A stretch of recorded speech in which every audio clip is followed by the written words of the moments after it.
The next thing is addresses.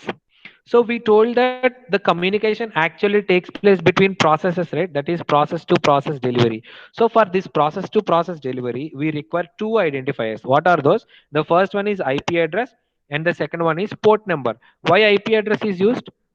IP address is used to identify the destination host and port number is used to identify the destination process in the destination host. Okay. So the combination of this IP address and the port number is called socket addresses. Okay. Socket address is a combination of both IP address and port number. Port So, number. so at the client place we have client socket address, and at the server place we have server socket address, because the client has should also be identified, right? So client IP address plus client port number is called client socket address. Server IP address plus server port number is called server socket address. Okay. Next. So this is what we are going to call it as client socket address and server socket address. For this, we require four pieces of information. What are those? IP address and port number of client, IP address and port number of server. Okay. So we know that the IP header contains what? IP address, and UDP or TCP header contains the port number. We did not looked at what is UDP and what is TCP and what are the headers of UDP and TCP header. We'll discuss those in the next lectures. Okay, next lecture series. But for now, just remember that the IP header contains IP addresses, and UDP or TCP. These are the transport layer protocols which govern the communication. Okay, UDP or TCP header contains the port numbers. The next concept is multiplexing and demultiplexing. So as we already said that there are multiple number of processes which are residing in both client host and the destination host, right? But there will be only one transport layer protocol, isn't it? So for this particular thing, what we have to do, we have to do the process of multiplexing. That is, and at the sender side, there are several processes, but we have only one transport layer protocol at any given time. That is, we have to combine all these processes to one transport layer. That is, this communication is many to one, right? So for this reason we have many to one relationship. For this reason we require the concept of multiplexing. So what it will do, this protocol, the transport layer protocol, accepts the message from different processes, and how it is going to differentiate them basing upon the port numbers which are assigned. Okay. Now when it gets the different informations from different processes, now it combines them and it adds into a header.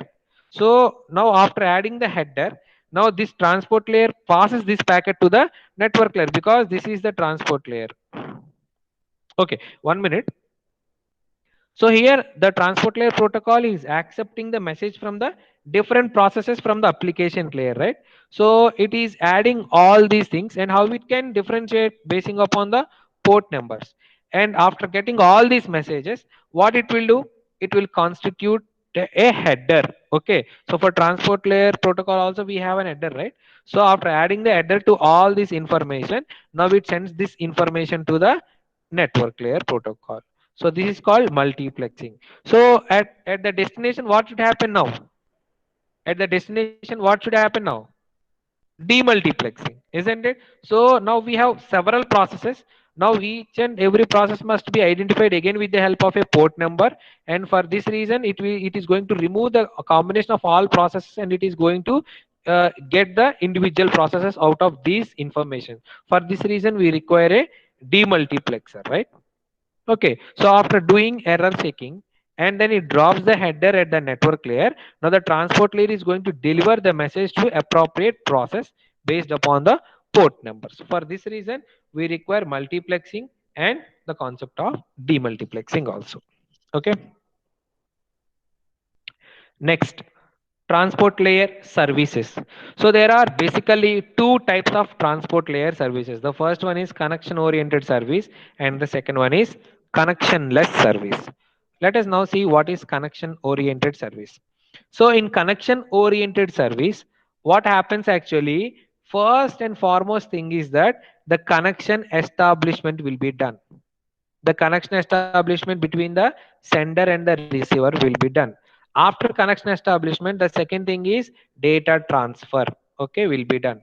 And after data transfer, the third thing is finally the connection will be released. Okay, the first thing is connection establishment, the second one is data transfer, and the third one is connection release. So these are the three important phases which are done or which are performed in the connection oriented service of the transport layer. Okay, so actually this connection oriented service is very reliable. That is, we'll see what is a connection oriented service, what is a connectionless service when we discuss about that appropriate protocols. Okay, so in connection oriented service, okay, so the TCP protocol and SCTP protocol. SCTP means stream control transmission protocol, and TCP means transmission control protocol. So these two protocols are told as the examples of connection oriented service. That is, transmission control protocol and stream control transmission protocol are going to implement the connection oriented service. The connection oriented service is generally a reliable service. That is, we can guarantee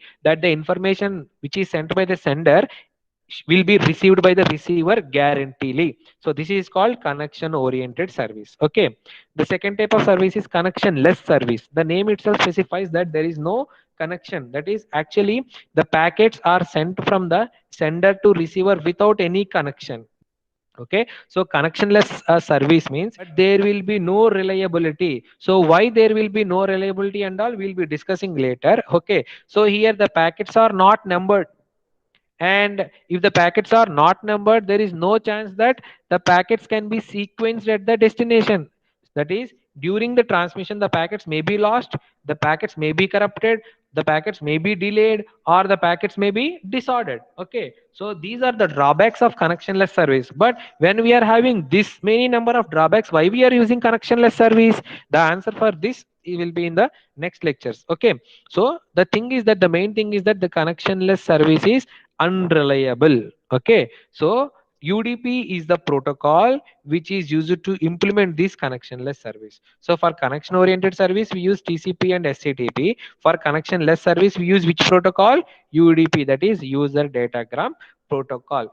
So in connectionless service the communication is unreliable, that is the service is unreliable. That is, there is no guarantee that the data will be transferred. There is no guarantee that the data will not be corrupted. There is no guarantee that the data will not be lost. Okay, so this is all about connection oriented service and connectionless service. The next thing is transport layer duties. So this we will discuss in the next class. Okay.